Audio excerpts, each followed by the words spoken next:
Escuché voces del otro lado de la puerta, voces fuertes, autoritarias, diferentes a las que había escuchado durante los últimos 2 años. Mi corazón comenzó a latir tan fuerte que pensé que se saldría de mi pecho.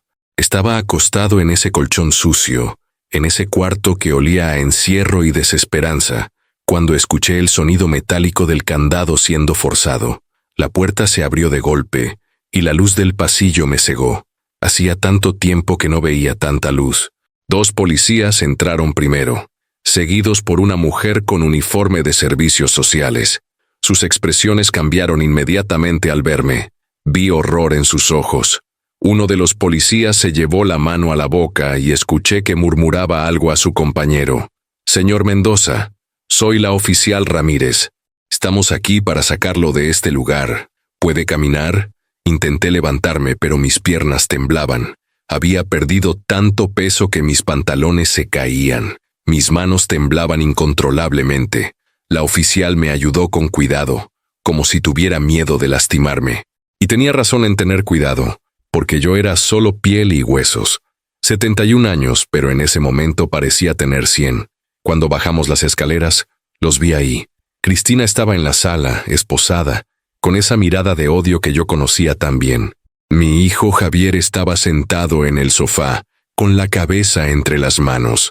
Cristina me miró directamente a los ojos y escupió sus últimas palabras venenosas. «Ojalá te hubieras muerto ahí adentro, viejo estorbo. Nos hubieras ahorrado este problema». Ni siquiera en ese momento, con policías llevándola detenida, podía contener su crueldad. Yo solo la miré, sintiendo como 2 años de lágrimas se acumulaban en mis ojos. 2 años encerrado en un cuarto de 3 metros por 3 metros. 2 años comiendo lo que ella me pasaba por debajo de la puerta cuando se acordaba. 2 años sin ver el sol, sin hablar con nadie, sin poder salir ni siquiera para bañarme apropiadamente. Si estás viendo esto, suscríbete al canal y déjame un comentario diciéndome desde qué parte de Latinoamérica nos estás viendo. Pero primero, déjame darte contexto de cómo llegué a este punto tan terrible. Necesito tus likes y comentarios para saber que me estás acompañando en esta historia, porque lo que voy a contarte es algo que todavía me cuesta creer que me haya pasado a mí. La ambulancia me esperaba afuera. Los vecinos habían salido a la calle. Vi a doña Mercedes, mi vecina del lado, llorando con las manos en la cara. Ella había sido quien encontró mi nota.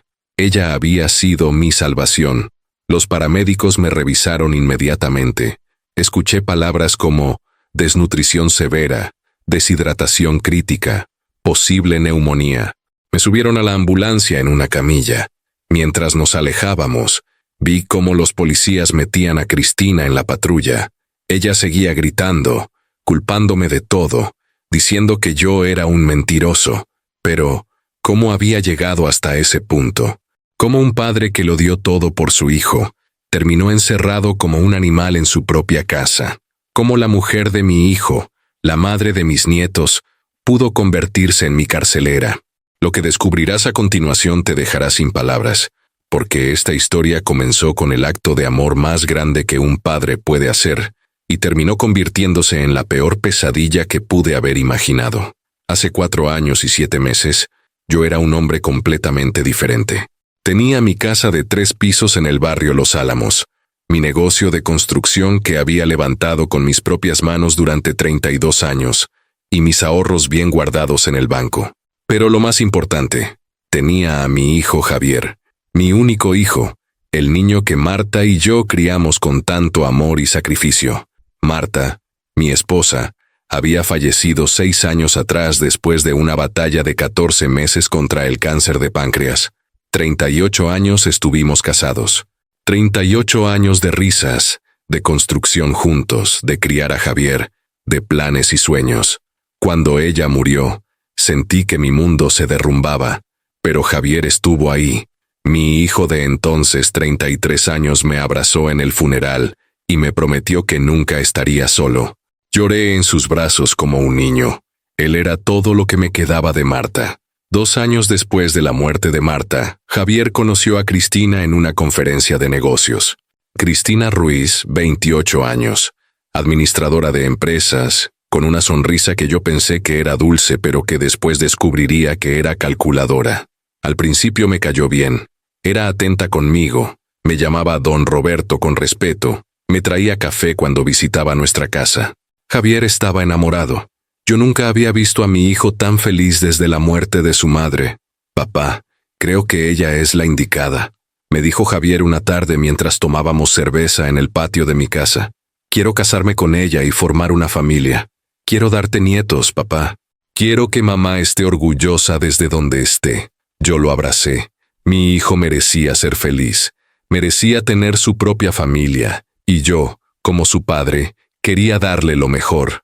Entonces fue cuando tomé la decisión más importante y más devastadora de mi vida. Javier, hijo, quiero hacer algo por ti, le dije 3 meses antes de la boda. Habíamos organizado una cena, solo nosotros dos, en mi restaurante favorito. He estado pensando mucho en esto. Tú necesitas establecerte. Necesitas tu propia casa, tu propio negocio. No puedes empezar una familia sin estabilidad. Papá, estoy trabajando en eso. Ya tengo algo de dinero ahorrado. Escúchame, Javier. Voy a vender esta casa. Voy a vender el negocio. Y te voy a dar el dinero para que empieces tu vida con Cristina. Vi cómo los ojos de mi hijo se llenaban de lágrimas.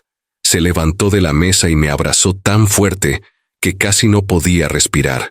Papá, no puedes hacer eso. Esa casa es tu vida. El negocio es tu vida. Mi vida eres tú, hijo. Y ya no necesito una casa tan grande. Con lo que me quede de la venta puedo comprarme un departamento pequeño y vivir cómodo con mi pensión. El negocio ya me cansó. Tengo 67 años. Es hora de descansar. Mentía. No estaba cansado del negocio. Me encantaba trabajar. Me encantaba esa casa donde Marta y yo habíamos sido felices. Pero amaba más a mi hijo. Y un padre hace lo que sea por ver feliz a su hijo. En los siguientes 3 meses, vendí la casa por 18,750,000 pesos. Era una casa hermosa de 3 pisos con jardín, en una zona muy cotizada.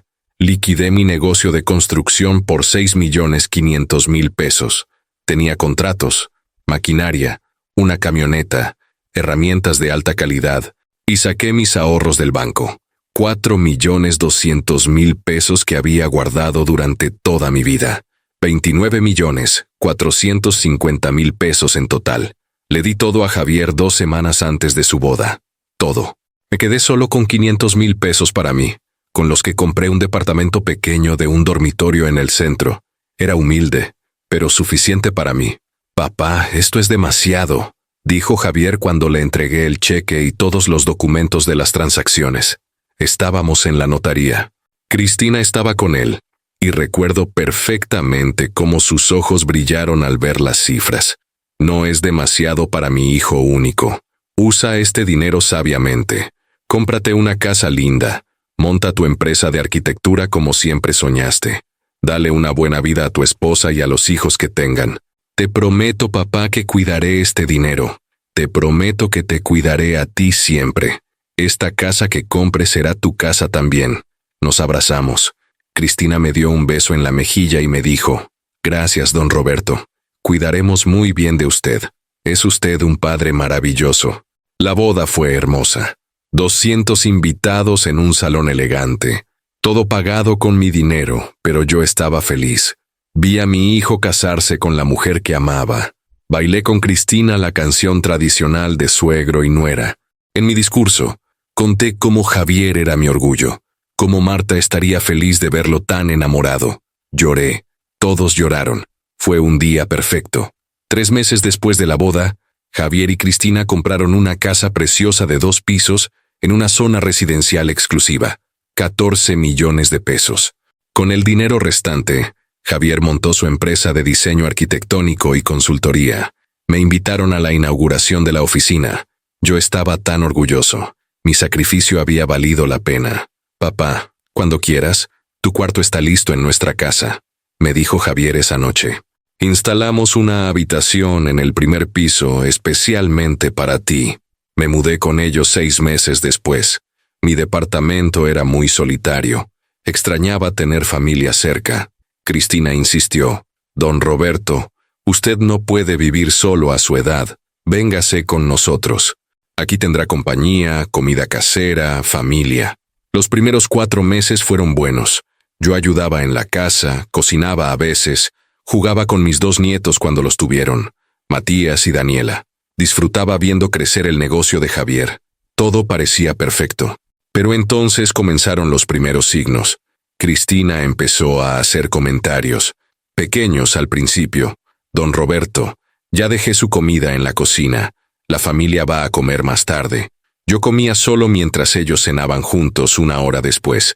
Cuando preguntaba por qué no me avisaban para comer con ellos, Cristina decía, «Es que usted come muy lento, y los niños tienen que dormir temprano». Luego vinieron las restricciones espaciales. «Don Roberto, ¿podría ver televisión en su cuarto? Es que Javier necesita concentrarse para trabajar en la sala». Yo me quedaba encerrado en mi habitación mientras escuchaba risas y películas en la sala principal. Los domingos yo solía almorzar con mis primos y amigos de toda la vida. Era una tradición de 40 años. Pero Cristina comenzó a poner problemas. «Don Roberto, ¿otra vez va a salir? Los niños lo extrañan. Deberíamos hacer almuerzos familiares aquí en casa». Cancelé 3 almuerzos seguidos. Mis primos empezaron a preguntar qué pasaba. El cuarto cambio llegó cuando Cristina estableció reglas sobre las áreas de la casa. «Don Roberto, la cocina es mi espacio de trabajo. Prefiero que no cocine usted porque después tengo que limpiar todo de nuevo». Yo había cocinado durante 50 años. Marta siempre decía que yo hacía el mejor estofado de todo el país, pero yo justificaba todo. «Cristina está estresada con 2 niños pequeños», me decía a mí mismo. «Es normal que una casa tenga sus reglas. Yo soy el invitado aquí. Debo adaptarme». Javier trabajaba 12, 14 horas diarias. Casi nunca lo veía.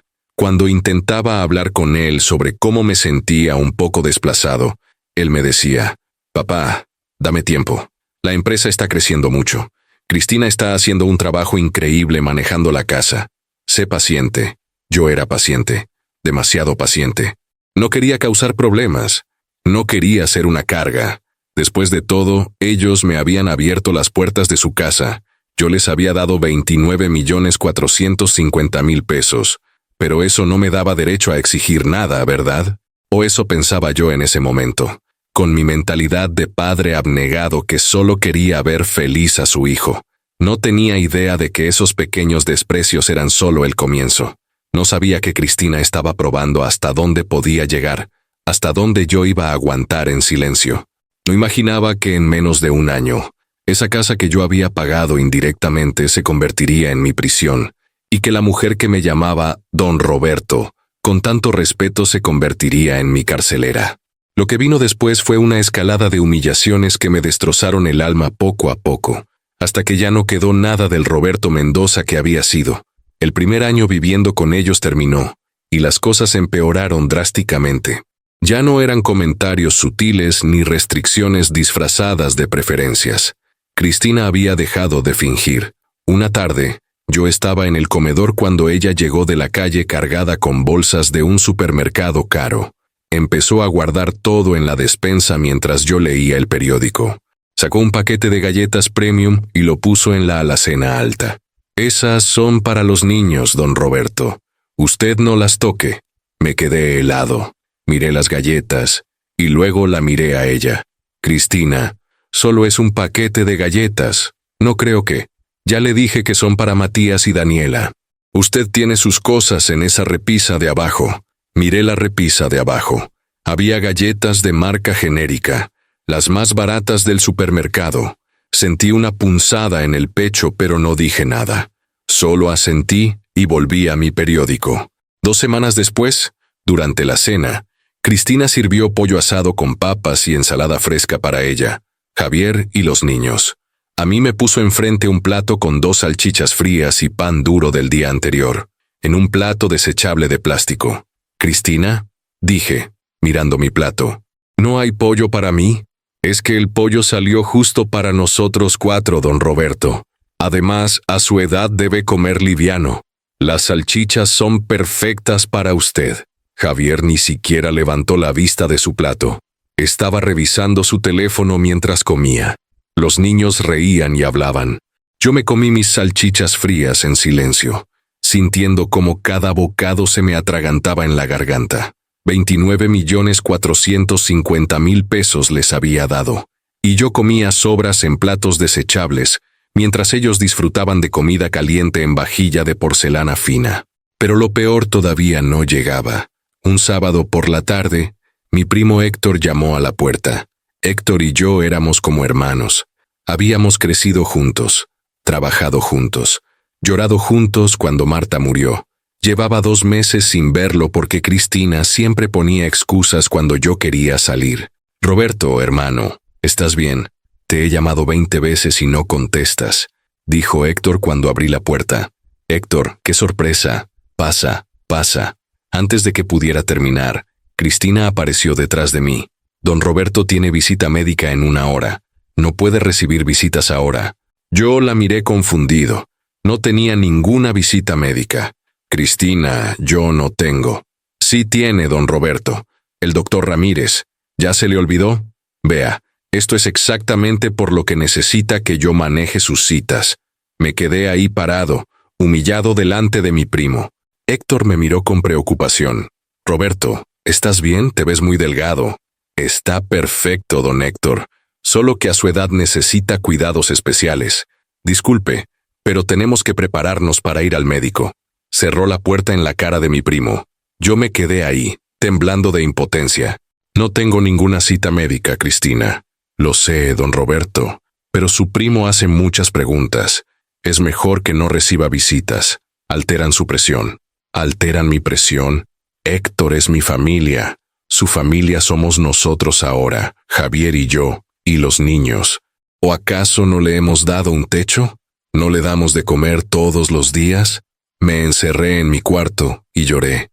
Lloré por primera vez desde que me había mudado con ellos. Intenté llamar a Héctor desde mi celular, pero descubrí que no tenía saldo. Fui a pedirle a Cristina que me ayudara a recargar. «Don Roberto, ¿para qué necesita teléfono? Si tiene alguna emergencia, yo estoy aquí. Necesito hablar con mi familia, con mis amigos. A su edad, tanto teléfono solo lo confunde. Mejor descanse». Me quitó el teléfono de las manos. Literalmente me lo arrebató. Yo tenía 69 años, pero en ese momento me sentí como un niño regañado. No volví a ver ese teléfono. Los meses siguientes fueron una pesadilla progresiva. Cristina estableció un horario para mí como si yo fuera un niño pequeño. Debía desayunar a las 7 de la mañana exactas, almorzar a las 12, cenar a las 6 de la tarde. Si llegaba 5 minutos tarde, no había comida para mí. «Ya recogí todo, don Roberto». Le dije que era a las 12 en punto. Me acostumbré a tener hambre. Perdí 11 kilos en 4 meses. Una tarde, Cristina organizó una reunión con sus amigas en la sala. Yo estaba en mi cuarto, pero necesitaba ir al baño. Cuando salí, todas las mujeres me miraron. Cristina se levantó inmediatamente. «Don Roberto, ¿qué hace fuera de su cuarto?». Le dije que tenía visitas. «Necesito ir al baño, Cristina. El baño de abajo está ocupado. Use el de su cuarto. Mi cuarto no tiene baño privado. Siempre uso el del pasillo». «Pues aguántese hasta que mis amigas se vayan. No quiero que ande paseando por la casa en pijama. Da mala impresión». Sus amigas se rieron. Se rieron de mí. Yo me quedé ahí parado, sintiéndome humillado, pequeño, invisible. Volví a mi cuarto y esperé 2 horas hasta que pude ir al baño. 2 horas aguantando con la vejiga a punto de explotar, en mi propia casa. Bueno, ya no era mi casa. Nunca lo fue realmente. Pero nada, absolutamente nada, me preparó para lo que descubrí un martes por la tarde. Yo estaba ordenando mi pequeño closet cuando encontré un papel que se había caído detrás de la cómoda. Era un recibo del supermercado a nombre de Javier. Lo miré por curiosidad y casi me caigo al suelo. El total era de 43,000 pesos. 43,000 pesos en un supermercado en una sola compra. Empecé a investigar. Revisé la basura cuando Cristina no estaba. Encontré más recibos. Recibos de restaurantes carísimos. 70,000 pesos en una cena. Recibos de tiendas de ropa de marca. 120,000 pesos en un vestido para Cristina, recibos de jugueterías importadas, 90,000 pesos en juguetes para los niños. Hice cálculos mentales. Solo en el último mes habían gastado más de 600,000 pesos en lujos. 600,000 pesos mientras a mí me daban salchichas frías en platos desechables. Confronté a Javier una noche cuando llegó del trabajo. Hijo, necesito hablar contigo. Papá, estoy cansado. ¿Puede esperar? No, Javier. No puede esperar. He visto los recibos. Están gastando una fortuna en cosas innecesarias. Javier me miró con ojos cansados. Papá, es nuestro dinero. Podemos gastarlo como queramos. Nuestro dinero. Era mi dinero, Javier. Te lo di para que te establecieras, para que montaras tu negocio, no para qué. ¿Para qué qué, papá? No tengo derecho a disfrutar de mi éxito. Mi empresa está generando ganancias. Puedo darle a mi familia lo que yo quiera. Pero Javier, yo estoy comiendo sobras mientras ustedes. Nadie te obliga a quedarte aquí, papá. Si no te gusta cómo manejamos nuestra casa, puedes irte. Me quedé helado. Mi propio hijo. Mi único hijo. El niño al que le di todo me estaba diciendo que me fuera. Las palabras me golpearon como puñetazos. ¿Irme? ¿A dónde, Javier? Vendí todo para darte a ti. Ese fue tu problema, papá. Nadie te pidió que venderas todo. Tú tomaste esa decisión. No puedes culparme ahora por tus elecciones. Cristina apareció en la puerta de la habitación. Había estado escuchando todo. Don Roberto, mi esposo tiene razón. Usted está aquí por nuestra caridad. Demuestre un poco de agradecimiento en lugar de estar revisando nuestra basura como un mendigo. ¿Caridad? Les di 29,450,000 pesos. Y con eso Javier compró esta casa y montó su empresa. Ya se usó ese dinero. Ahora lo que gana es por su propio esfuerzo, no por el suyo. No podía creer lo que estaba escuchando. Miré a Javier buscando apoyo, buscando que mi hijo me defendiera. Pero él solo desvió la mirada. Creo que deberías ir a tu cuarto, papá. Todos necesitamos descansar. Me fui a mi cuarto sintiendo que el suelo se abría bajo mis pies. Esa noche no pude dormir. Lloré hasta que no me quedaron más lágrimas. Mi hijo, mi único hijo, me había traicionado. Pero lo peor, lo absolutamente peor, llegó 3 semanas después. Era el cumpleaños número 5 de Matías, mi nieto mayor. Cristina organizó una fiesta enorme en el jardín. Alquiló inflables, contrató payasos, preparó una mesa gigante con comida. Yo vi todo desde la ventana de mi cuarto. No me habían invitado a bajar. A las 3 de la tarde, toqué la puerta del cuarto de Javier. Hijo, ¿puedo bajar a la fiesta de Matías? Es mi nieto, solo quiero darle un abrazo. Papá, Cristina dice que es mejor que no bajes. Hay muchos niños y ella no quiere que te sientas incómodo. ¿Incómodo? Es mi nieto, Javier. Es su cumpleaños. La decisión está tomada, papá. Quédate en tu cuarto. Me quedé en mi cuarto, encerrado, escuchando las risas, la música, los gritos de felicidad de los niños. Escuché cuando cantaron el feliz cumpleaños. Escuché cuando Matías gritó emocionado al abrir sus regalos. Yo había comprado un regalo para él con los pocos pesos que me quedaban, pero nunca pude dárselo. A las 8 de la noche, cuando todos los invitados se fueron, Cristina subió a mi cuarto. No tocó la puerta, solo entró. Don Roberto, tengo que hablar con usted. ¿Qué quieres, Cristina? Las cosas no están funcionando. Usted está causando muchos problemas en esta casa. ¿Problemas? Yo no hago nada. Me la paso encerrado en este cuarto. Exactamente. Su presencia es un problema. Los niños preguntan por qué el abuelo siempre está triste. Javier está estresado por sus quejas constantes. Yo estoy agotada de cuidar de usted. Nadie te pidió que me cuidaras. Solo quiero vivir en paz. Entonces va a tener que ganarse esa paz, don Roberto. A partir de mañana usted va a colaborar con los gastos de esta casa. ¿Gastos? ¿Qué gastos? Yo les di casi 30 millones de pesos. Ese dinero ya se usó, ahora usted vive aquí, come aquí, usa nuestros servicios. Necesita pagar renta. ¿Renta? No tengo dinero para pagar renta. Mi pensión apenas alcanza para... Su pensión es de 18,000 pesos mensuales. Yo quiero 12,000 de renta. Eso es imposible. ¿Con qué voy a? O paga o se va a don Roberto, así de simple. Me quedé mirándola, sintiendo cómo el mundo se derrumbaba a mi alrededor. Esta mujer a la que yo le había entregado indirectamente millones de pesos, me estaba cobrando renta en una casa que yo mismo había financiado. Voy a hablar con Javier. Javier está de acuerdo. Fue idea de él, de hecho. Esa noche Cristina me encerró en mi cuarto con llave por primera vez. Escuché cómo giraba la cerradura desde afuera. Corrí a la puerta y la sacudí. «Cristina, Cristina, abre esta puerta. Mañana hablamos, don Roberto. Piense bien en mi propuesta. O paga o lo llevaremos a un asilo».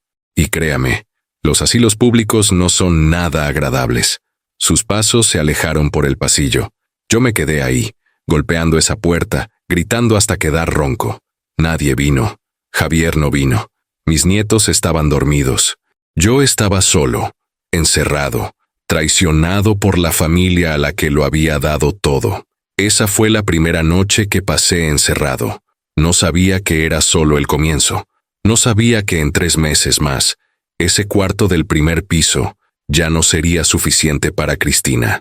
No sabía que me mudaría al cuarto más pequeño del tercer piso, ese que usaban para guardar cajas viejas. No sabía que ese cuarto se convertiría en mi celda durante los siguientes 2 años de mi vida.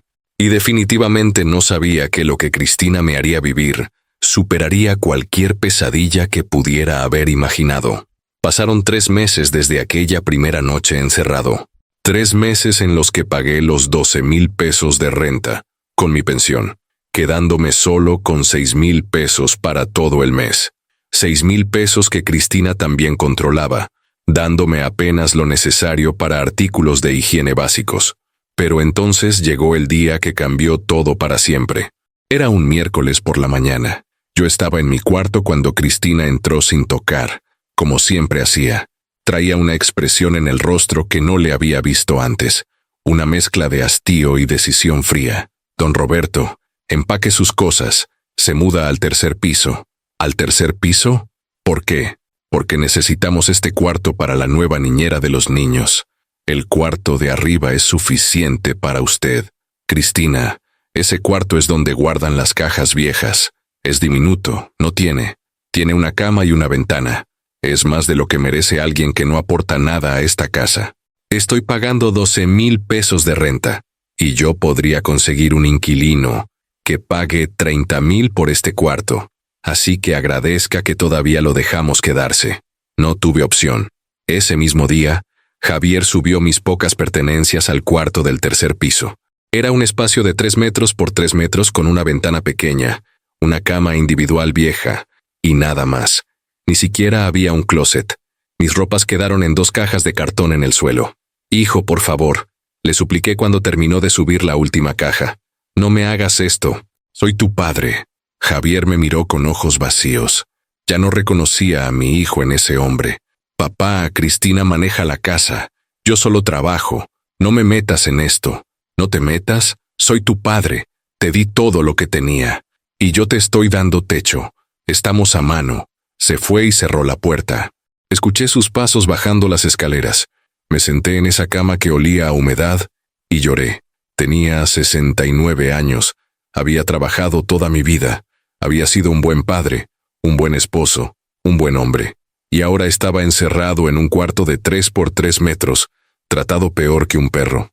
Las semanas siguientes fueron un infierno silencioso. Cristina me traía comida una vez al día, a veces 2 si estaba de buen humor. Siempre la misma rutina. Abría la puerta, dejaba un plato en el suelo junto a la entrada y se iba sin decir palabra, como si yo fuera un animal. El plato casi nunca tenía comida caliente, sobras de lo que ellos habían cenado la noche anterior, pan duro, frutas pasadas. Yo intentaba bajar al primer piso para usar el baño, pero Cristina instaló un candado en la puerta de mi cuarto. Me encerraba desde afuera. «Don Roberto, tiene un balde en su cuarto, úselo». «No puedo usar un balde como baño, soy un ser humano». «Entonces no tome tanta agua». Problema resuelto. Dejó de llevarme agua potable. Solo me daba medio litro al día. Medio litro para beber, para lavarme, para todo. Yo perdía más peso cada semana. Mis ropas me quedaban enormes. Mis manos temblaban constantemente por la desnutrición. Intenté gritar pidiendo ayuda. Gritaba por la ventana cuando escuchaba vecinos en sus jardines, pero la ventana daba al lado de la casa donde casi no pasaba nadie. Y cuando gritaba, Cristina subía furiosa.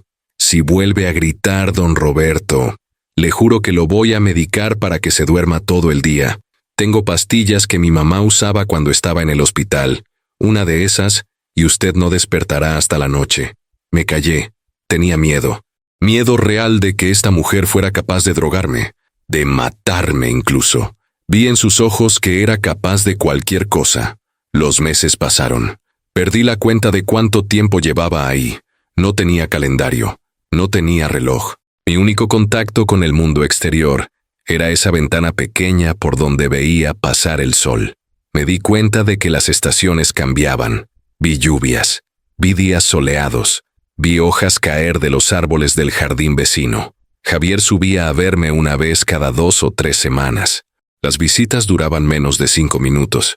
¿Cómo estás, papá? Javier, hijo, por favor, sácame de aquí. Me estoy muriendo en este cuarto. No seas dramático, papá. Tienes comida, tienes una cama. Tengo medio litro de agua al día. Me están matando de hambre. Cristina dice que comes bien. Dice que estás mintiendo para manipularme. Mírame, Javier. Estoy en los huesos. ¿No lo ves? Estás viejo, papá. Los viejos adelgazan. Es natural.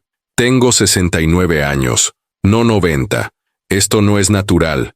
Tu esposa me tiene prisionero. Ya basta, papá. No voy a escuchar más locuras. Cristina cuida muy bien de ti. Deberías agradecerle en lugar de inventar historias. Se iba, y yo me quedaba ahí, sintiéndome más solo que nunca en mi vida. Ni siquiera cuando Marta murió me sentí tan abandonado. Al menos entonces tenía a Javier. Ahora no tenía a nadie. Hasta que llegó aquel día. El día en que Cristina cometió su error. Fue un domingo por la tarde. Ella subió con mi comida del día. Un pedazo de pan duro y medio vaso de jugo aguado. Yo estaba sentado en la cama, demasiado débil para levantarme. Aquí está su comida, don Roberto. Cristina, por favor. Dame aunque sea un poco más de agua.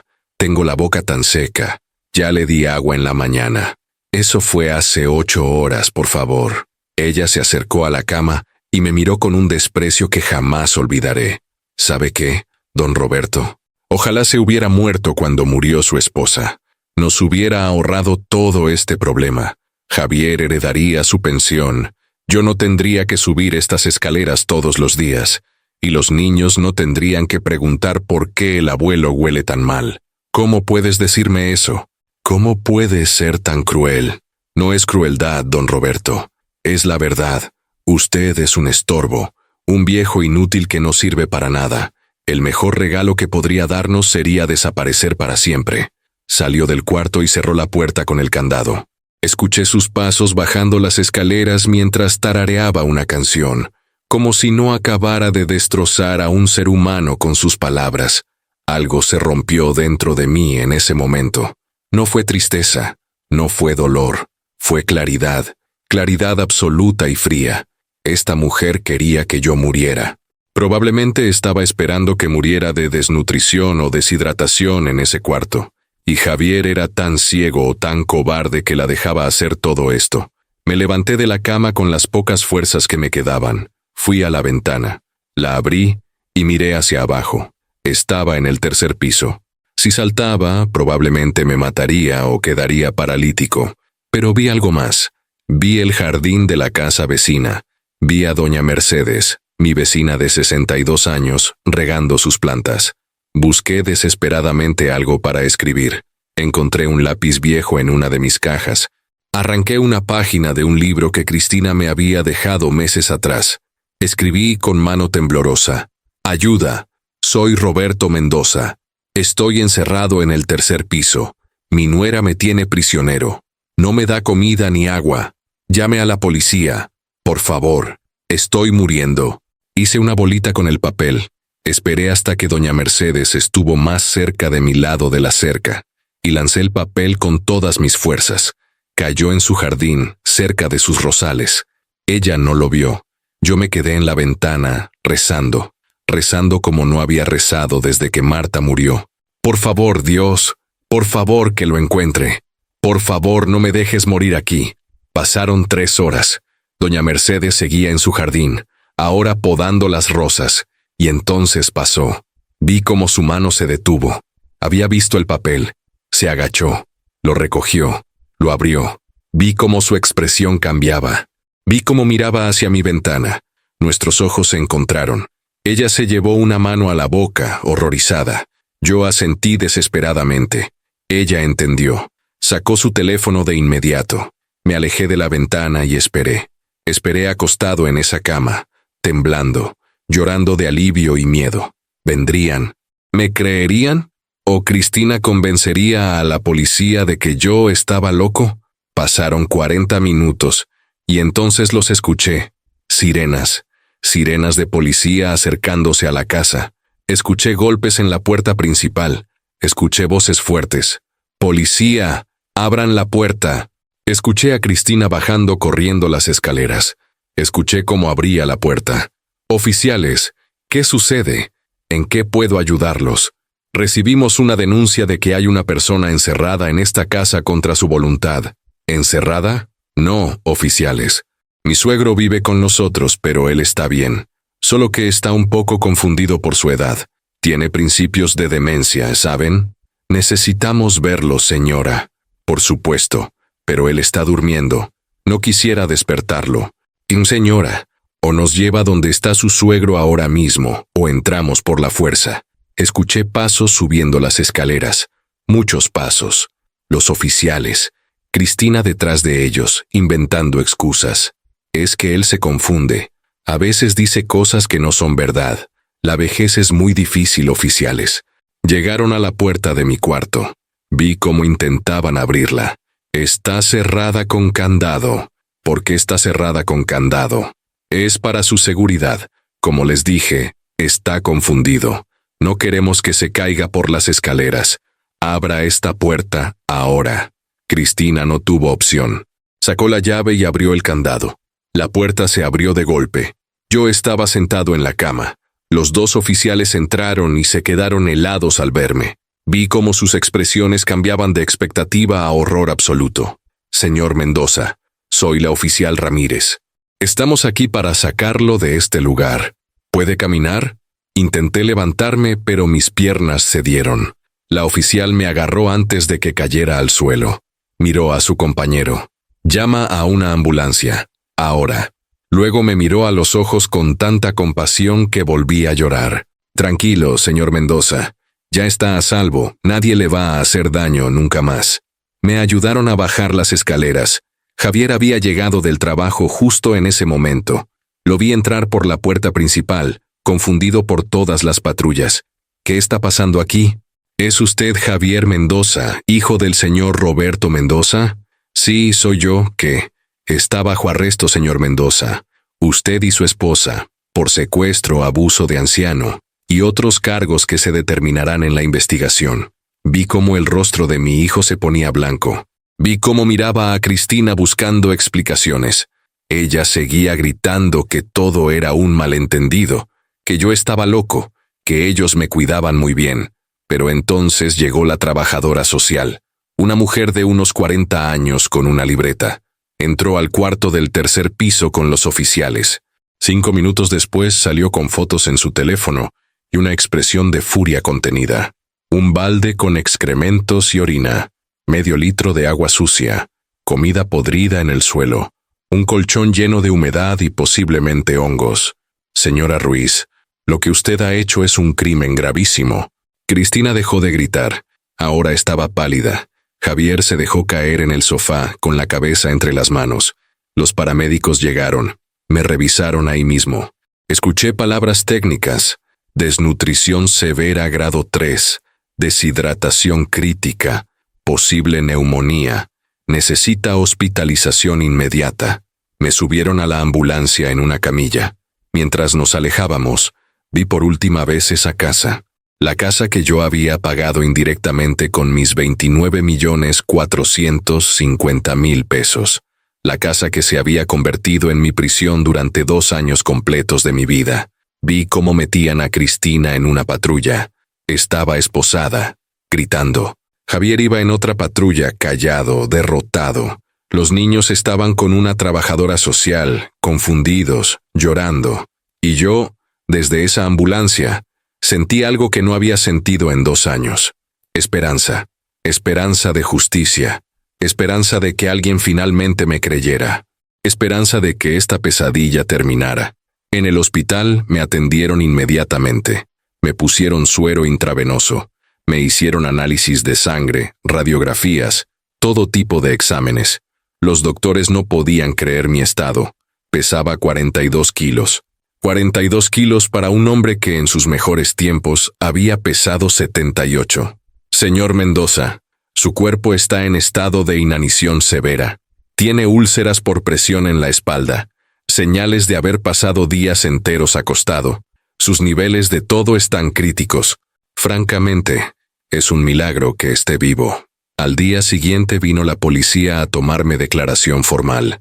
Les conté todo, cada detalle, desde el día que vendí mi casa hasta el día que lancé esa nota por la ventana. Les mostré mi cuerpo demacrado, les describí el cuarto, les expliqué cómo me controlaban la comida, el agua, cómo me tenían encerrado con candado. Señor Mendoza, tenemos suficiente evidencia física, su testimonio, más las fotografías de la escena, más su estado médico documentado, son más que suficientes para proceder. ¿Desea presentar cargos formales contra su hijo y su nuera? Miré por la ventana del hospital. Vi el cielo azul. Hacía 2 años que no veía el cielo claramente. 2 años. Sí, oficial. Quiero presentar todos los cargos posibles. Quiero que paguen por lo que me hicieron. La oficial asintió. Lo entiendo, señor Mendoza. Y le aseguro que van a pagar. Tenemos un caso sólido, muy sólido. 3 días después, mientras yo seguía hospitalizado recuperándome, mi prima Laura vino a visitarme. Lloró al verme. Me abrazó con tanto cuidado, como si yo fuera de cristal. Roberto, ¿por qué no nos llamaste? ¿Por qué no nos dijiste nada? Me quitaron el teléfono, Laura. No me dejaban hablar con nadie. Los primeros meses intenté gritar, pero nadie me escuchó. O todos pensaron que era un viejo loco. Todos nos preguntábamos por ti. Héctor fue varias veces a la casa, pero Cristina le decía que estabas enfermo, que no podías recibir visitas. Nosotros pensamos, Dios, Roberto, lo siento tanto. No es tu culpa, prima. Es mi culpa por haber sido tan confiado, por haber amado tanto a mi hijo que no vi quién era realmente su esposa. Laura me contó entonces algo que me dejó helado. Héctor había contratado a una abogada especializada en derecho de familia y abuso de ancianos, y esa abogada quería hablar conmigo urgentemente. Al día siguiente, la abogada vino al hospital. Se llamaba doctora Patricia Sandoval. Tenía unos 50 años, expresión seria y decidida. Traía una carpeta llena de documentos. Señor Mendoza, he revisado su caso. He hablado con la fiscalía. He visto las fotos de donde lo tenían. Y quiero decirle algo. Esto no se va a quedar así. Vamos a recuperar todo lo que le robaron. Cada peso que usted invirtió en su hijo. Cada día de sufrimiento. Todo. Miré esa carpeta. Miré a esa mujer que no me conocía pero que estaba dispuesta a luchar por mí. ¿Usted cree que podemos ganar? Señor Mendoza, no solo vamos a ganar. Vamos a destrozarlos legalmente. Cuando yo termine con ellos, van a desear haber sido mejores personas. Por primera vez en 2 años, sonreí. No una sonrisa de felicidad, sino una sonrisa de satisfacción fría. Cristina había cometido un error. Me había subestimado. Pensó que yo era un viejo débil que moriría callado en ese cuarto, pero yo era Roberto Mendoza, ingeniero civil, hombre que construyó un negocio desde cero, hombre que sobrevivió a la muerte de su esposa, y ahora, hombre que iba a obtener justicia, sin importar lo que costara. Pasé 17 días en el hospital, 17 días en los que los doctores trabajaron para devolverme algo de salud. Me alimentaron con suero nutritivo porque mi estómago ya no toleraba comida sólida. Me trataron las úlceras en la espalda. Me dieron antibióticos para una infección pulmonar que ni siquiera sabía que tenía. Poco a poco, Volví a ser algo parecido a un ser humano. La doctora Sandoval me visitaba cada 2 días con noticias. Señor Mendoza, Cristina y Javier están detenidos. Ella en el Centro de Detención Preventiva para Mujeres. Él en el masculino. Los niños están temporalmente con la hermana de Javier bajo supervisión de servicios sociales. ¿Y los cargos? Por ahora, secuestro agravado, abuso de anciano, maltrato físico y psicológico, apropiación indebida de pensión. Estamos agregando más conforme avanzamos en la investigación. ¿Cuánto tiempo pueden darles? Si se comprueban todos los cargos, Cristina podría enfrentar entre 8 y 12 años. Javier, como cómplice, entre 5 y 8 años. Asentí lentamente. 8 años, 12 años. Números que hace un mes me hubieran parecido imposibles. Ahora me parecían justicia. 3 días después de salir del hospital, tuve que ir a declarar formalmente ante la fiscalía. La doctora Sandoval me acompañó. El fiscal era un hombre de unos 45 años, con expresión seria y profesional. Señor Mendoza, he visto muchos casos en mi carrera, pero el suyo es particularmente atroz. Necesito que me cuente todo, con el mayor detalle posible. Cada fecha que recuerde, cada incidente, cada palabra que le dijeron. Hablé durante 3 horas. Les conté todo. El fiscal grababa todo, tomaba notas constantemente. Al final cerró su libreta y me miró directamente. Señor Mendoza, tiene mi palabra de que voy a usar cada recurso legal disponible para que estas personas paguen por lo que le hicieron. Su testimonio es devastador. Sumado a la evidencia física, tenemos un caso prácticamente ganado. Salimos de la fiscalía. La doctora Sandoval me llevó a tomar un café en una cafetería cercana. Yo todavía no podía comer mucho, pero el café me reconfortaba. Ahora viene la parte difícil, señor Mendoza. ¿Más difícil que lo que ya pasé? Emocionalmente sí. Javier está pidiendo verlo. Dejé la taza en la mesa. Mis manos temblaban. No quiero verlo. Lo entiendo. Pero él tiene derecho a comunicación con su familia, y usted sigue siendo su padre legalmente. La decisión es suya, pero pensé que debía saberlo. Esa noche no pude dormir. Estaba viviendo temporalmente en un departamento que Laura me había conseguido, pequeño pero digno. Pensé en Javier, mi hijo, el niño que había crecido en mis brazos, el joven que lloró en mi hombro cuando murió su madre, el hombre que me encerró en un cuarto durante 2 años. Decidí ir a verlo. Necesitaba mirarlo a los ojos. Necesitaba entender cómo había llegado a esto. La visita fue en el centro de detención, con vidrio de por medio y teléfonos para comunicarnos. Cuando Javier entró del otro lado, casi no lo reconocí. Había perdido peso. Tenía ojeras profundas. Su uniforme de presidiario le quedaba grande. Ya no era el hombre exitoso con trajes caros. Era un criminal esperando juicio. Levantó el teléfono. Yo levanté el mío. Papá. Su voz se quebró. Empezó a llorar, lágrimas reales corriendo por sus mejillas. Papá, perdóname. Perdóname, por favor. No sé qué me pasó. No sé cómo dejé que las cosas llegaran tan lejos. Lo miré en silencio. Parte de mí quería llorar también, pero otra parte, la parte que había pasado 2 años en ese cuarto, estaba fría como el hielo. No sabes cómo dejaste que llegaran tan lejos, Javier. Te lo voy a decir yo. Codicia, cobardía. Dejaste que tu esposa me tratara como basura porque te convenía. Porque mientras yo estuviera encerrado ahí arriba, ustedes vivían su vida perfecta con mi dinero. No era así, papá. Yo no sabía que estabas tan mal. Cristina me decía que estabas bien, que solo eras dramático. Me viste, Javier. Me viste en los huesos. Me viste comiendo sobras. ¿Y qué hiciste? Nada. Absolutamente nada. Lo sé y me odio por eso. Pero papá, tienes que creerme. Yo nunca quise que llegaras a ese estado. Cuando la policía abrió ese cuarto y te vi ahí. Dios, papá, casi me muero del horror. Pero no hiciste nada antes de ese día. Tuviste 2 años para hacer algo. 2 años. Javier sollozaba del otro lado del vidrio. Se limpió la cara con la manga de su uniforme. Retira los cargos, papá. Por favor, piensa en tus nietos. Matías y Daniela te necesitan. Yo te necesito. Sentí algo retorcerse en mi pecho. Mis nietos.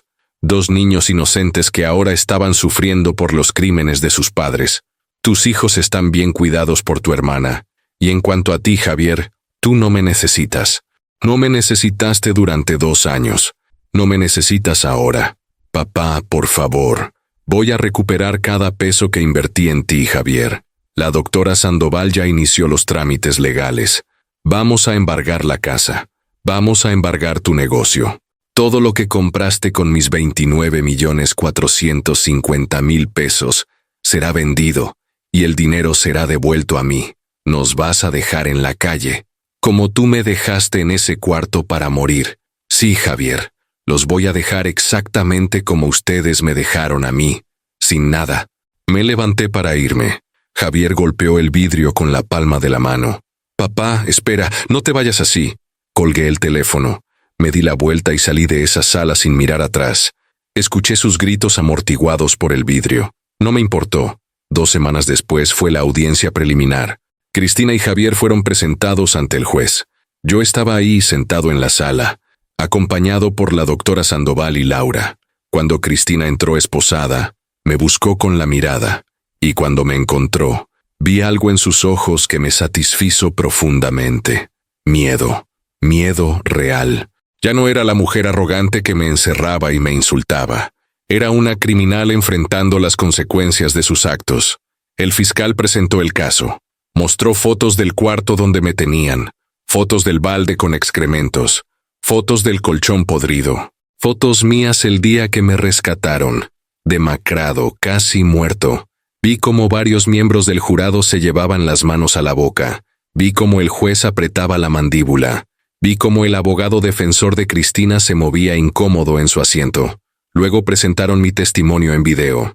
3 horas condensadas en 30 minutos de los peores momentos. Mi voz narrando cada humillación, cada día sin comida suficiente, cada súplica ignorada. Cuando terminó el video, el juez miró directamente a Cristina.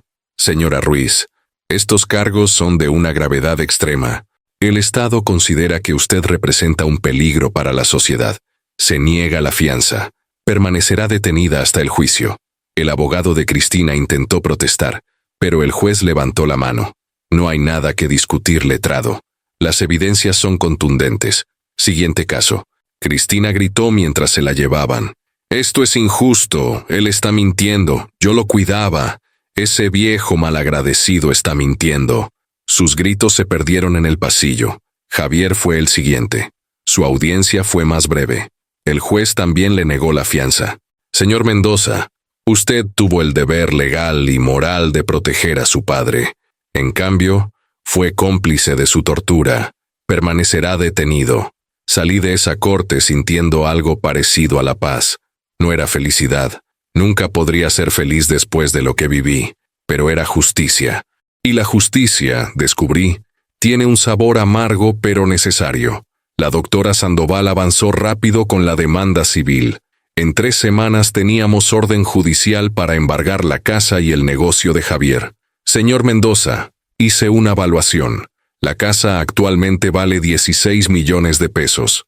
El negocio con clientes y contratos activos vale aproximadamente 9 millones.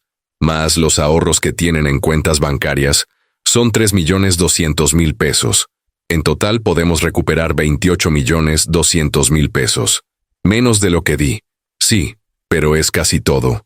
Y considerando los intereses y daños, podemos llegar a compensar la diferencia.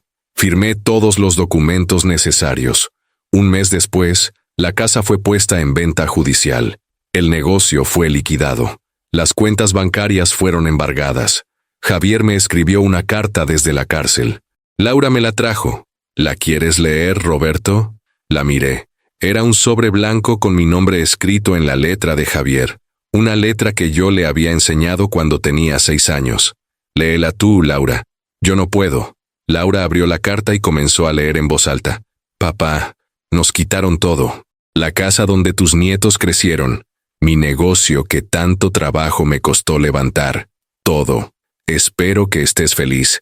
Espero que esta venganza te traiga paz, porque a mí solo me trae dolor. Cristina llora todos los días en su celda. Yo ya no duermo. Mis hijos preguntan cuándo volveremos a casa. ¿Qué les digo, papá? Que su abuelo nos destruyó. Todavía puedes detener esto. Todavía puedes ser el hombre que mi madre se hubiera sentido orgullosa. Para, dije. No podía escuchar más. Laura dobló la carta. Me miró con compasión. ¿Qué quieres hacer, Roberto? Nada, que siga todo como está. Él habla de su trabajo, de su casa, de sus hijos. ¿Y mi trabajo que vendí? ¿Y mi casa que vendí? ¿Y los 2 años de mi vida que me robaron? Eso no cuenta. Laura asintió. Tienes razón. Solo quería que supieras que la opción estaba ahí. La opción de perdonar siempre estuvo ahí, Laura. Estuvo ahí cada día que pasé en ese cuarto. Cada día que tuve hambre. Cada día que supliqué por agua. Ellos tuvieron 730 días para elegir ser mejores personas. Yo ya no tengo que elegir nada. 3 meses después llegó la oferta final. El abogado de Javier contactó a la doctora Sandoval con una propuesta. Señor Mendoza, ofrecen lo siguiente. Devolución completa del dinero recuperado. 28.200.000 pesos. Cristina se declara culpable de todos los cargos y acepta 8 años de prisión. Javier se declara culpable y acepta 5 años. A cambio, usted retira la demanda de daños adicionales y acepta no buscar más compensaciones. ¿Y si no acepto? El juicio continúa. Podría durar 2 años más. Podríamos conseguir más dinero en daños y perjuicios, quizá otros 3 o 4 millones. O podríamos perder esa parte de la demanda. Los juicios son impredecibles. Pensé en eso. 2 años más de procesos legales. 2 años más viendo a mi hijo en tribunales. 2 años más reviviendo esa pesadilla. Acepto la oferta, pero con una condición adicional. Orden de alejamiento permanente. Ni Cristina ni Javier pueden acercarse a mí nunca más. Ni llamarme, ni escribirme. Ni siquiera cuando salgan de prisión. Se acabó. Para siempre. La doctora Sandoval me miró sorprendida. Señor Mendoza, son su familia. Eran mi familia. Ahora son los criminales que me torturaron. Quiero esa orden de alejamiento en el acuerdo o no hay trato. Lo conseguiré. Y lo consiguió. Una semana después firmamos el acuerdo final. 28.200.000 pesos fueron transferidos a mi cuenta bancaria. Cristina sería sentenciada a 8 años en prisión. Javier a 5 años. Y ambos tenían orden de alejamiento permanente contra mí. El día de la sentencia final, volví a la corte. Quería escuchar al juez decir las palabras. Quería ver sus caras cuando supieran que no había marcha atrás. El juez leyó la sentencia completa. Cristina Ruiz. 8 años de prisión efectiva por secuestro agravado, abuso de anciano y maltrato. Javier Mendoza. 5 años de prisión efectiva por complicidad en los mismos delitos. Cristina gritó. Javier solo agachó la cabeza. Los guardias se los llevaron por puertas separadas. Antes de que se llevaran a Javier, me miró una última vez. Sus labios formaron las palabras, «Lo siento, papá». Yo no respondí. Solo lo miré hasta que desapareció detrás de esa puerta de metal. Salí de la corte ese día como un hombre libre. Libre del abuso. Libre del miedo. Libre de la familia que casi me mata. Y aunque mi corazón estaba roto en 1000 pedazos, sabía que había hecho lo correcto. La justicia no siempre sana las heridas, pero al menos reconoce que las heridas existieron. Y para mí, en ese momento de mi vida, eso era suficiente. 6 meses después de la sentencia, mi vida había cambiado completamente. Con los 28.200.000 pesos recuperados, compré un departamento precioso de 2 habitaciones en un edificio nuevo, en un barrio tranquilo. Tenía balcón con vista a un parque, mucha luz natural, y lo más importante, era mío, completamente mío. Nadie podía encerrarme, nadie podía controlarme, nadie podía quitármelo. Amueblé el departamento con calma, eligiendo cada pieza yo mismo. Un sofá cómodo color beige, una mesa de comedor de madera sólida, una cama king size con colchón ortopédico, cortinas claras que dejaban pasar el sol, plantas en el balcón, fotos de Marta en la sala, porque ella merecía estar ahí, en mi nueva vida. Laura me visitaba 2 veces por semana, cocinábamos juntos, veíamos películas, hablábamos de la familia. Héctor venía los domingos con su esposa. Retomamos nuestras tradiciones de almuerzos familiares. Mis primos, mis amigos de toda la vida, todos volvieron a mi vida. Me di cuenta de cuánto los había extrañado. Me di cuenta de cuánto me habían robado esos 2 años. Pero la verdadera sorpresa llegó 3 meses después de mudarme. Yo estaba en el parque frente a mi edificio, sentado en una banca, leyendo el periódico. Era una tarde soleada de sábado. Escuché una voz a mi lado. ¿Este asiento está ocupado? Levanté la vista. Era una mujer de aproximadamente mi edad, 68 años quizá, con cabello gris corto, ojos cafés amables y una sonrisa genuina. Llevaba ropa deportiva y traía una botella de agua. No, está libre, respondí, moviendo mi periódico para darle espacio. Gracias. Acabo de terminar mi caminata y necesito descansar estos huesos viejos, dijo con una risa suave. Algo en su manera de hablar me hizo sonreír. Hacía mucho tiempo que no sonreía así, de manera natural. ¿Camina seguido por aquí? Todos los días. Vivo en ese edificio de ahí. Señaló un edificio a 2 cuadras del mío. ¿Y usted? Me mudé hace 3 meses. Vivo ahí. Señalé mi edificio. Oh, ¿es nuevo en el barrio entonces? Yo soy Elena. Elena Vázquez. Roberto Mendoza. Un placer. Nos dimos la mano. Su apretón era firme, cálido. Hablamos durante 40 minutos en esa banca. Me contó que era viuda, que su esposo había muerto 5 años atrás de un infarto, que tenía 2 hijas que vivían en otras ciudades, que había sido maestra de primaria durante 35 años, que le encantaba caminar, leer y cocinar. Yo le conté que también era viudo, que Marta había muerto 6 años atrás. No le conté lo de Javier. No todavía. Era demasiado pronto, demasiado doloroso. ¿Sabe qué, Roberto? Hay un café muy bueno a 3 cuadras de aquí. Hacen un pastel de zanahoria delicioso. ¿Le gustaría acompañarme algún día? Miré esos ojos cafés llenos de amabilidad. Pensé en Marta. Pensé en que ella nunca hubiera querido que yo pasara el resto de mi vida solo y amargado. Me encantaría, Elena. Esa fue la primera de muchas tardes con Elena. Fuimos al café, luego al cine, luego a caminar por el parque botánico. Poco a poco, sin que me diera cuenta, Elena se convirtió en una parte importante de mi vida. 2 meses después de conocernos, mientras cenábamos en un restaurante pequeño, le conté todo. Le conté sobre Javier, sobre Cristina, sobre el cuarto del 3er piso, sobre los 2 años, sobre el juicio. Todo. Elena escuchó en silencio, con lágrimas en los ojos. Cuando terminé, extendió su mano sobre la mesa y tomó la mía. Roberto, lo que te hicieron fue monstruoso, pero mírate ahora. Sobreviviste, estás aquí, estás vivo, y estás construyendo una nueva vida. Eso toma un coraje inmenso. Algunos días no me siento valiente, Elena.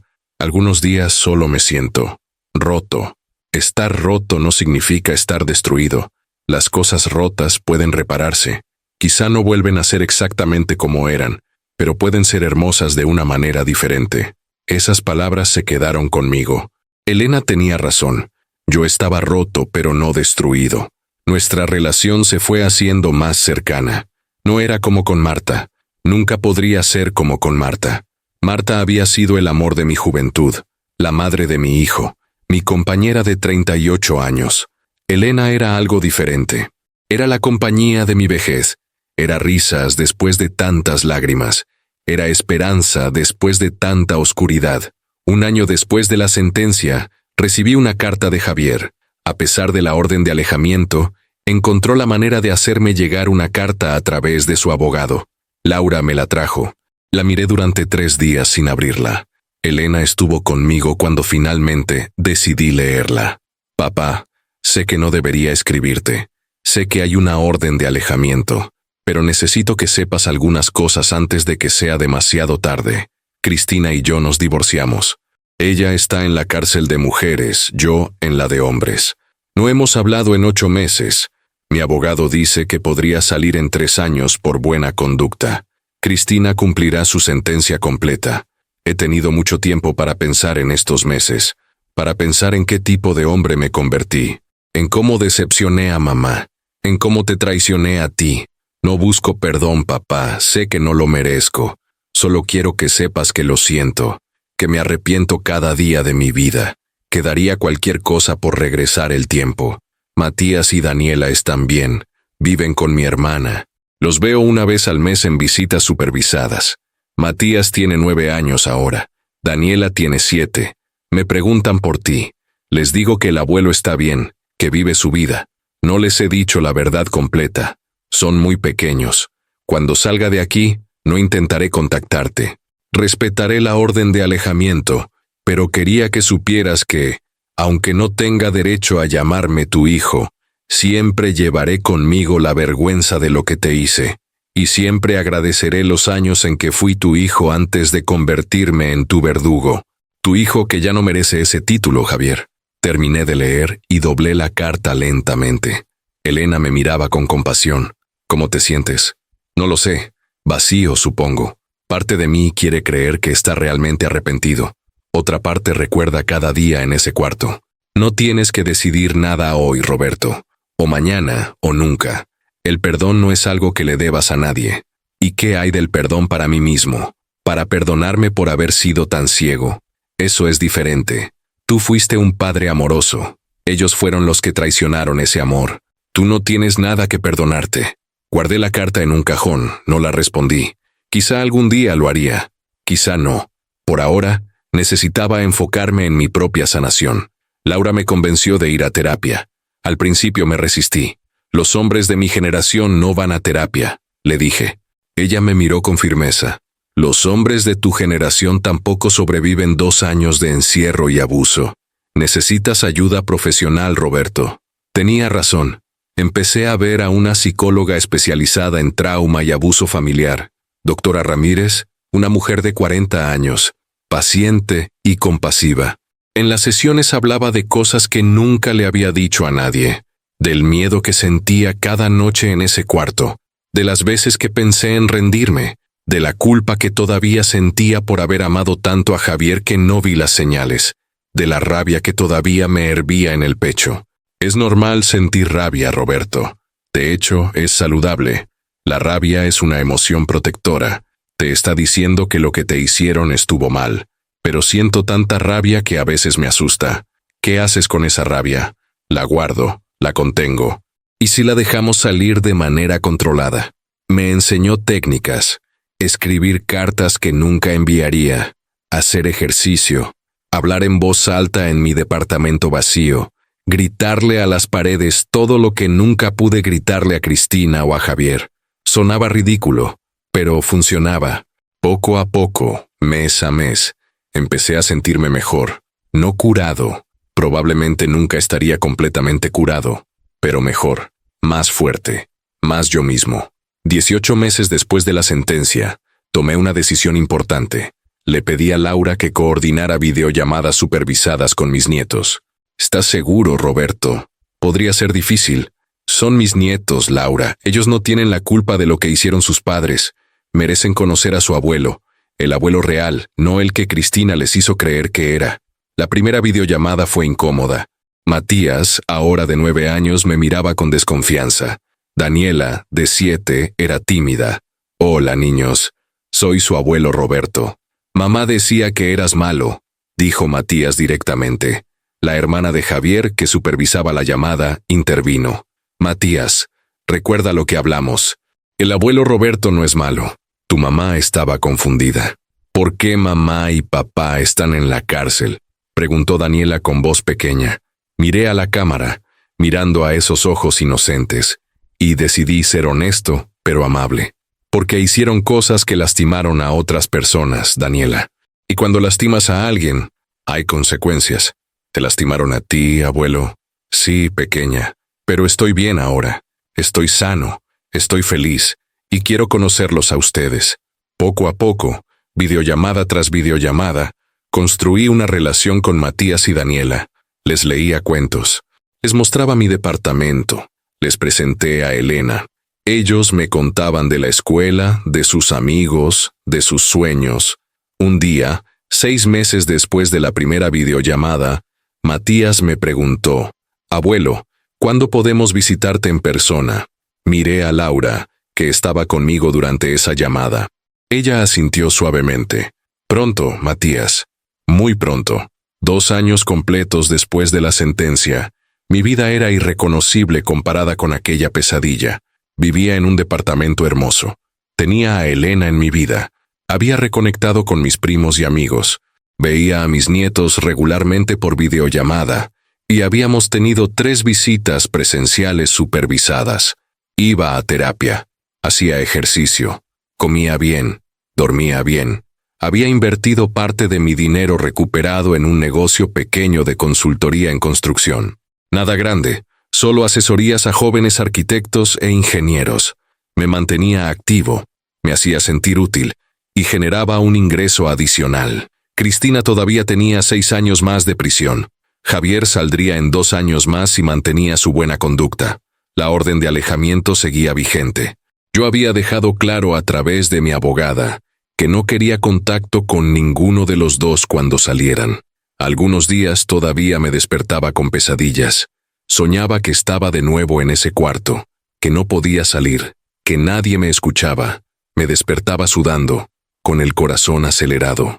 En esas noches, Elena me abrazaba si estaba conmigo, o yo llamaba a Laura si estaba solo. Poco a poco, las pesadillas eran menos frecuentes. Una tarde, mientras Elena y yo caminábamos por el parque, me detuvo y me miró a los ojos. «Roberto, ¿eres feliz?», pensé en la pregunta. Hace 2 años, la felicidad me parecía imposible. Hace 1 año, la felicidad me parecía una meta lejana. Ahora, sí, Elena, no de la manera que era feliz con Marta, no de la manera que era feliz cuando Javier era niño, pero sí, soy feliz. Es una felicidad diferente. Una felicidad que construí desde las cenizas, y eso la hace especial. Elena sonrió y tomó mi mano. Seguimos caminando mientras el sol se ponía sobre el parque, pintando el cielo de naranjas y rosas. Yo era un hombre de 73 años. Había perdido mucho, había sufrido horrores, pero había sobrevivido, y más que eso, había vuelto a vivir. Esa era mi verdadera victoria. Hoy, mientras escribo esta historia, han pasado 3 años desde que la policía derribó aquella puerta y me sacó de ese cuarto del 3er piso. 3 años que se sienten como una vida entera. Tengo 74 años ahora. Mi cabello es completamente blanco. Tengo más arrugas. Camino un poco más lento. Pero estoy vivo. Estoy sano. Y lo más importante, estoy en paz. Vivo en mi departamento que tanto amo. Elena y yo pasamos casi todos los días juntos. No nos hemos casado, y probablemente no lo haremos. No necesitamos papeles. Tenemos compañía, risas, cariño mutuo. Eso es suficiente para esta etapa de nuestras vidas. Veo a mis nietos 1 vez al mes. Matías tiene 11 años y quiere ser arquitecto como su padre. Daniela tiene 9 y quiere ser veterinaria. Son buenos niños. Están en terapia, procesando todo lo que vivieron. Su tía los está criando bien, con amor y estructura. A veces me preguntan por su padre. Les digo la verdad adaptada a su edad, que cometió errores graves, que está pagando por ellos, pero que los ama. No les miento, pero tampoco les cargo con detalles que no necesitan saber todavía. Javier salió de prisión hace 6 meses. Cumplió 3 años y medio de su sentencia. No ha intentado contactarme. Respeta la orden de alejamiento. Supe por Laura que está viviendo en otra ciudad, trabajando en construcción, intentando reconstruir su vida. Le da dinero a su hermana para los niños. Eso es lo único que sé, y lo único que quiero saber. Cristina tiene todavía 3 años y medio más de cárcel. No sé nada de ella y no quiero saber. Esa mujer casi me mata. No tengo espacio en mi vida ni en mi corazón para ella. Si me preguntas si los perdoné, la respuesta es complicada. He perdonado en el sentido de que ya no cargo con rabia constante. Ya no despierto pensando en venganza. Ya no fantaseo con su sufrimiento. Pero perdonar no significa olvidar. No significa permitir que vuelvan a mi vida. Perdonar para mí significó soltar el veneno que me estaba envenenando a mí mismo. Significó decidir que ellos ya no controlarían mi felicidad ni mi paz. La lección más grande que aprendí de todo esto Es que el amor no es suficiente. Amé a mi hijo con cada fibra de mi ser. Le di todo lo que tenía. Y aún así, ese amor no fue suficiente para protegerme de su traición. Porque el amor sin límites, sin respeto, sin reciprocidad, se convierte en combustible para el abuso. También aprendí que pedir ayuda no es debilidad. Durante 2 años me callé, justifiqué, aguanté. Pensé que era fuerte por soportar. Estaba equivocado. La verdadera fuerza fue lanzar ese papel por la ventana. La verdadera fuerza fue pedir auxilio. La verdadera fuerza fue denunciar y enfrentar las consecuencias, sin importar cuán dolorosas fueran. A quien esté viendo esto y esté viviendo algo similar, te digo, habla, grita, denuncia. No importa si es tu hijo, tu hija, tu nieto, tu sobrina.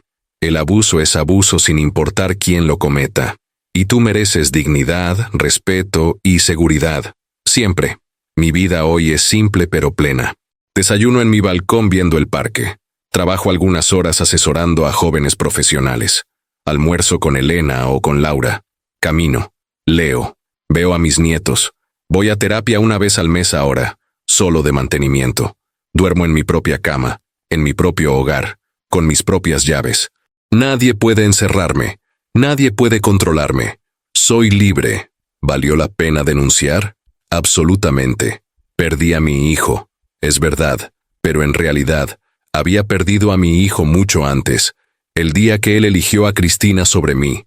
El día que eligió el dinero sobre mi bienestar.